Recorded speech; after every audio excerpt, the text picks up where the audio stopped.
اعوذ باللہ من الشیطان الرجیم بسم اللہ الرحمن الرحیم اللہم صلی علی سیدنا و مولانا محمد و علی آلہ و صحبہ و بارک وسلم۔ معزز ناظرین و سامعین، اس وقت ہم مقام بدر پہ حاضر ہیں، جہاں پہ دین اسلام کا پہلا معرکہ بپا ہوا تھا کہ جب آقا علیہ السلام نے مکہ المکرمہ سے مدینہ ہجرت فرمائی تو سن 2 ہجری 17 رمضان المبارک یہ کفر اور اسلام کی پہلی جنگ سامنے آئی۔ کفار کم و بیش 1000 کے قریب لشکر لے کر مسلمانوں پہ حملہ کرنے والے تھے۔ جب آقا علیہ السلام کو کفار کی جنگی حکمت عملی کا پتہ چلا تو میرے آقا علیہ السلام نے مدینہ المنورہ میں انصار اور مہاجرین صحابہ کرام کو اکٹھا کیا اور جنگ کے حوالے سے مشاورت کی۔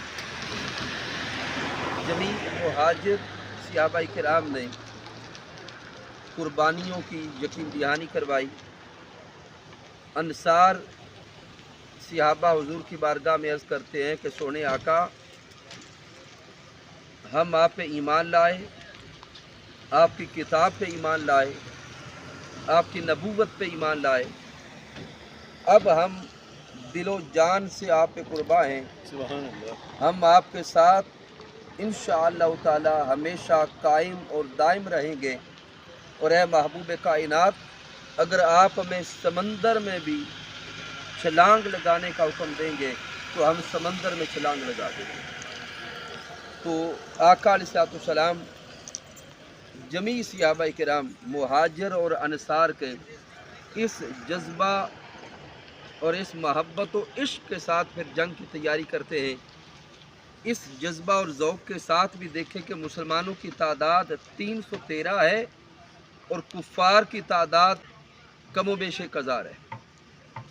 اور ادھر 313 جو آقا علیہ السلام کے مجاہد ہیں، جو صحابہ ہیں، جو غزوہ بدر کے لیے ساتھ نکلتے ہیں، صرف 2 گھوڑے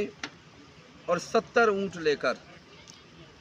غزوہ بدر کے لیے چلے۔ ان 313 میں سے کسی ایک کے پاس بھی جنگ کا مکمل ساز و سامان نہیں، اور کفار جو 1000 کے قریب آ رہے ہیں، ہر کسی کے پاس جنگ کا سارا سامان موجود ہے۔ اور ایک اور جہد سے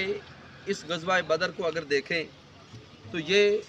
مدینہ المنورہ سے مقام بدر کم و بیش 170 کلومیٹر کے قریب کا فاصلہ ہے۔ ہم جب سفر کرتے آئے تو ایک لمحہ یہ سوچتے آئے کہ آج کا جدید دور ہے، سڑکیں بن چکی ہیں، گاڑیاں ہیں، اس کے باوجود سفر آسان نہیں،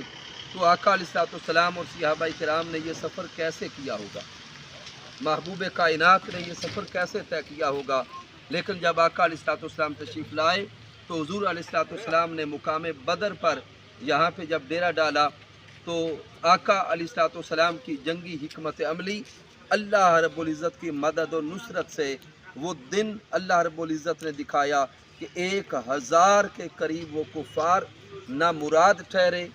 ناکام ٹھہرے۔ کفار کے بڑے بڑے سردار جو تھے وہ اسی غزوہ بدر میں مارے گئے، یہاں تک کہ آقا علیہ السلام نے جب غزوہ بدر بپا ہونا تھا، ایک رات پہلے میرے آقا علیہ السلام نے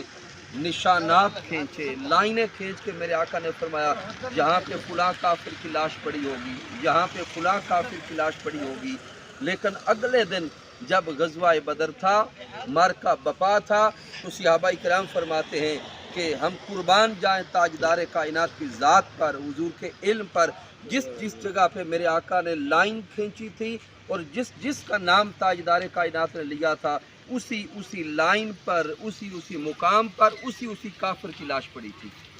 تو اللہ رب العزت نے